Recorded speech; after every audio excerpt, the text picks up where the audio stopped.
Hello everyone, welcome to another philosophy video. Now the last one that I uploaded happened to get the most amount of impressions out of all the videos I have ever uploaded. This is genre sells, which is good because I've got a good amount of opinions, perspective and thoughts to exhibit in the most entertaining fashion to you people.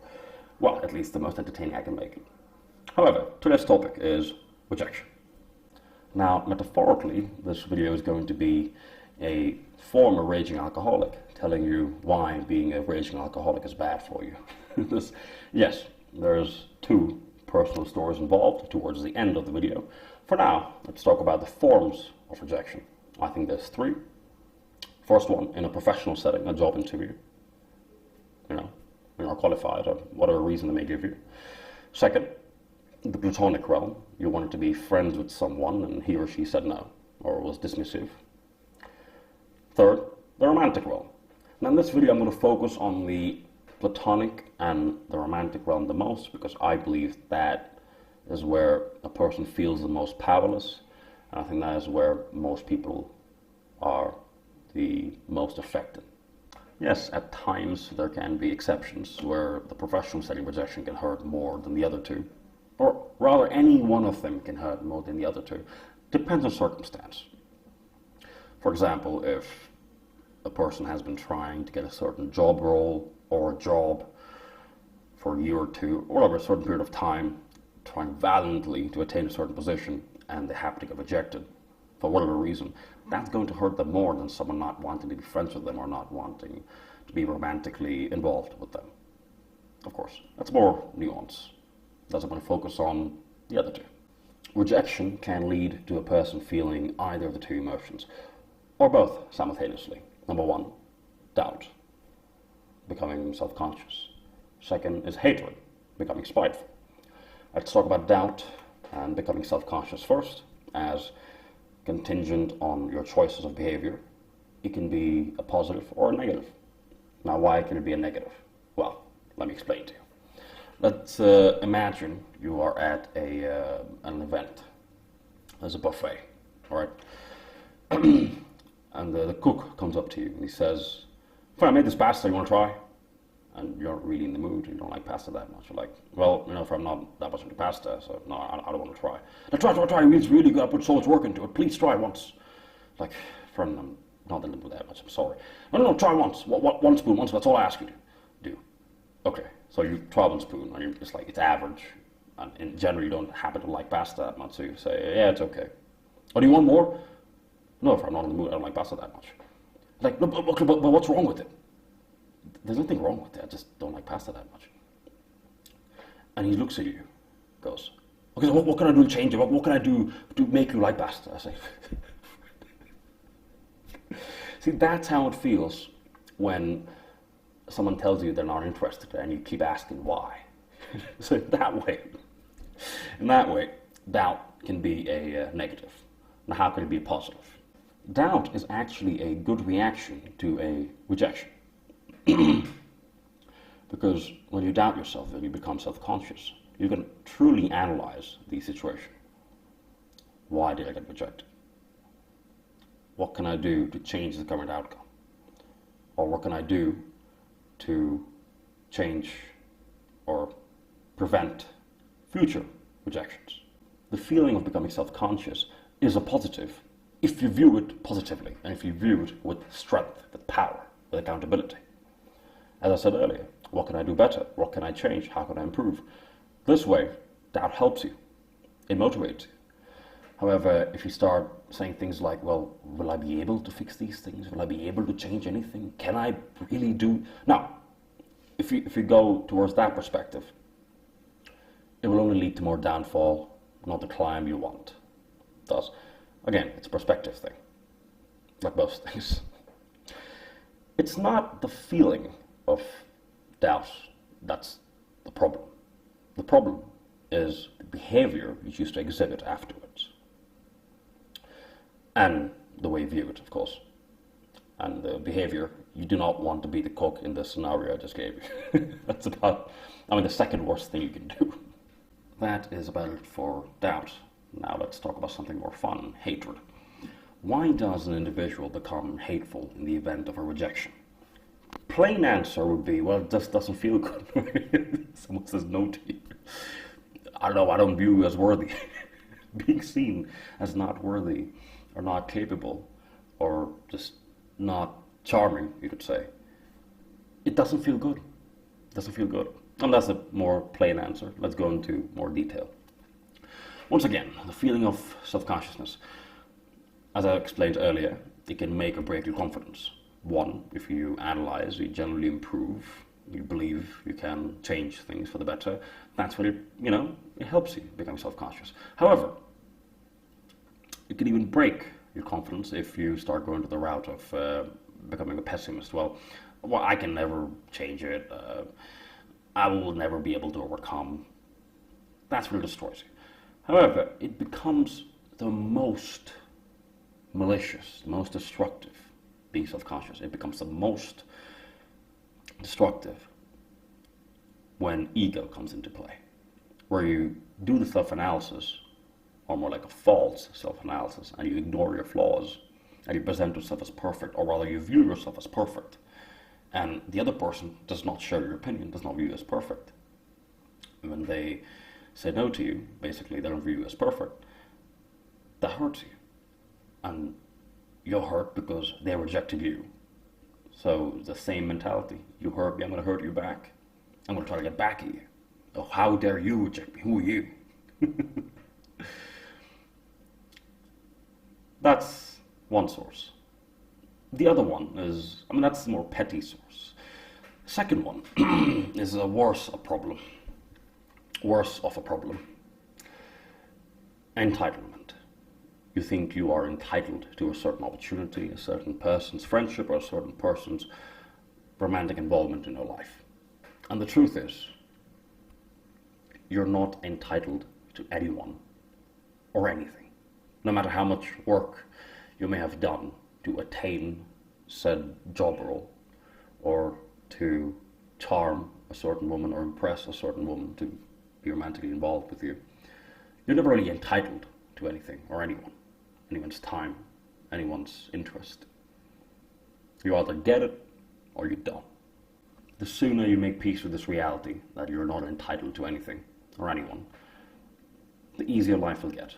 Another form of, how people express hatred post-rejection is by downplaying the desire they had for said thing or person. For example, a woman rejects you and you say some shit like, well, you weren't beautiful anyway. Or you get rejected from a job and like, yeah, I didn't like your salary regardless. You liked the salary before they said no. and you thought she was quite beautiful before she said no. Whatever. Nevertheless, most of these things are feeling. The doubt, negative or positive perspective, the hatred, which is all negative, but even the hatred, both these things are just feelings. And feeling these things is not the problem. You can't control it. You're not accountable for how you feel. No matter how rational we think we are, a very big portion of being human is being irrational. This feeling is not the problem. It's the behavior afterwards. Now, this is going to be a bit gendered, because I think women feel rejection differently than men do, and I do not understand how women feel rejection. I understand how men feel rejection. As a man myself, I understand the male perspective better. Therefore, I'm going to talk from my perspective, which would be the appropriate behavior despite how you feel. I think the baseline of masculinity is respecting other people's decision with grace, especially if the decision is about associating with you or not. If a job rejects you, if someone doesn't want to be friends with you, if a woman is not interested in you, the only appropriate response in their circumstance is, all right, no problem, it was good talking to you, goodbye. It is impossible for the other person to react negatively to this. You could find the odd one out who can point out problems with that response. However, and sometimes you can leave a, yeah, no problem, good talking to you. If you change your mind, don't hesitate to text me. Goodbye. You can throw the don't hesitate to text me should you change your mind sometimes, here and there. But you get the overall point I'm trying to make here. It's not the feeling, It's doing what you're supposed to do despite how you feel. That is the baseline of masculinity, which is what helped me overcome my trouble with rejection the most. There is no alternative to that. Truthfully, reacting negatively to rejection will always lead to a problem. Now, yes, there's that 0.0009% chance where something good might happen, but for the most part, it's not going to happen. If you can't accept rejection with grace, and you tend to behave insufferably, tend to become repugnant, then it's only your reputation that you are destroying. You're not getting back at the other person. You don't look any more powerful. You don't look any more capable. You're just reinforcing the decision the other person made by saying no to you. Thus, always accept rejection with grace. That concludes the primary content of this video. Now it's time for the stories. Personal stories, personal experiences. Those you can relate with me perhaps, or just be entertained with what has happened so far. How I learned and then dealt with certain emotion, eventually.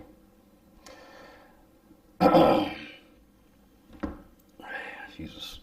It's 1 o'clock now, 1:15, bloody hell, making this video. I got it. I grew up with one of the worst ideologies a young lad can grow up with, which is you can behave emotionally just like a woman can. You can show emotion just like a woman can. You can cry just like a woman can. Now, when people say these things, it's to be ideal. It's to tell the next generation the world is ideal. You're all the same. You're all equal, which is not the bloody case. It really isn't. And I'm not going to talk about the sexes too much or the differences, equality. That's a video for another time, far into the future. For now, I'm just going to stick to the stories I have. But yes, this harmful ideology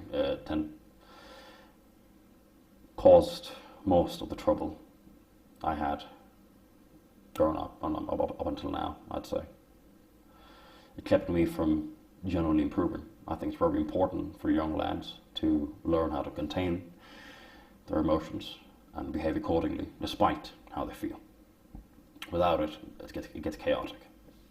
Because when a woman gets emotional, she tends to cry or self-harm. At worst, that's the extreme. And sometimes get violent. All right? The male emotion is very different. The male emotion shows in such a worse manner. An emotional man is very likely to get violent, which is a problem. Thus, it is very important for young men to learn how to police their behavior despite how they feel. Nevertheless, when I was in middle school, 6th grade, there was this girl in my class, the first girl I ever liked. So she's special, right? That's what I kept telling myself, and ruined my life to a good extent. Embarrassed myself. Anyway, at age 16, I was a massive idiot. Skinny, couldn't fight, no spine. I'd even upload Instagram stories where I'd say, oh, I'm ugly and no one ever liked me. Whatever. Hoping that one day she'd respond to the story. No, I like you, by the way. That was the game. And what you'll notice about the story is that I did everything apart from just asking her. Like, I think you're quite beautiful, miss. I'd like to take you on a date. Apart from this statement that I should have said, which I was supposed to say, I did everything else. At age 16, I sent her a big text message saying, oh, I like you, I'll change for you, whatever. And she says, no, I'm not interested. And I don't think I asked why or reacted negatively at the time. I just said, okay, whatever. Eventually, that rejection didn't sit right with me because I thought, well, she's special. She's the one. Does it get pester in her? Like, oh, what's the problem with me? What's wrong? What can I change? To which she just said, I just don't like you that way. I'm basically the cook in the scenario that I presented earlier. Why? What's wrong with me? Which she could have actually detailed answered, by the way. She could have answered with a bunch of information. She could have said, you're skinny, you have no spine, you're ugly, I'm not attracted to you, you're boring to talk to, you have a weird accent, there's nothing about you that I like. You're literally incapable. I do not see a future with you at all. She could have said these things and it would be completely accurate. Fortunately, she didn't. Thank you, miss. But I wish she had said that. Might have realized shit earlier. Nevertheless, soon this, me becoming self-conscious, as I mentioned earlier, why, what's wrong with me, it turned to hatred. I started insulting her in different ways, to which she's just insulting me back, and there's a back and forth. Eventually we stopped talking, and the next year I sent her a picture of herself, which I found somewhere. So, is this you? She said, yeah. I said, oh, if I knew that you looked like this, I would have never asked you out. Basically saying, oh, you weren't beautiful to begin with. What's wrong? And I thought I did something there, by the way. But this happened. Next year, I apologized for doing this, and she said, okay, no problem. What's this? Next year, I think I tried to get her again. Again, in the worst possible way. Just send her a bunch of filth, weird, out of context messages, to which she was replying for a while. I don't know. This woman's way too nice. Anyway, apart from saying what I was supposed to say, which was, I think you're quite beautiful, wouldn't like to go on a date. Everything else, I did everything else apart from saying this to her. However, the third time or the fourth time I tried, and this was the second last interaction with her, and she's clearly not interested.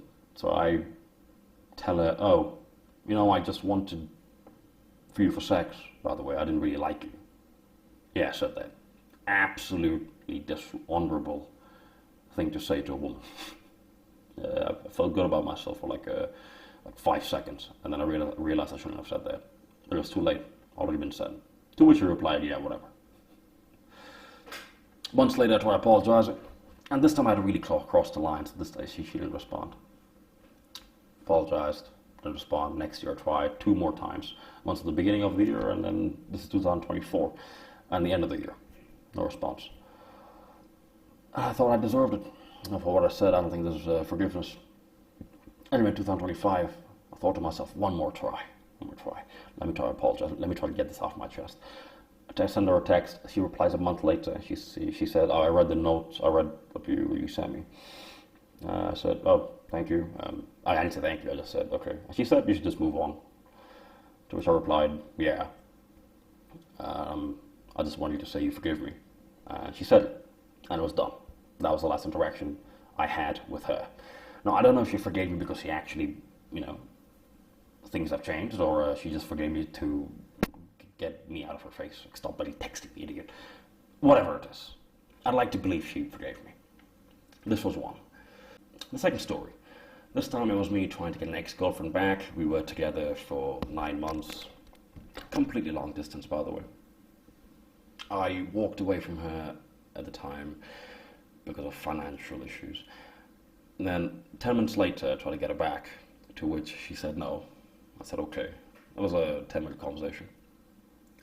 And 3 months post this attempt, I tried one more time. I said to myself, well, she's already blocking everywhere, WhatsApp, Instagram. I'm going to make another account. I'm going to try texting her one more time. If he replies, there's hope. If he doesn't, then there's nothing.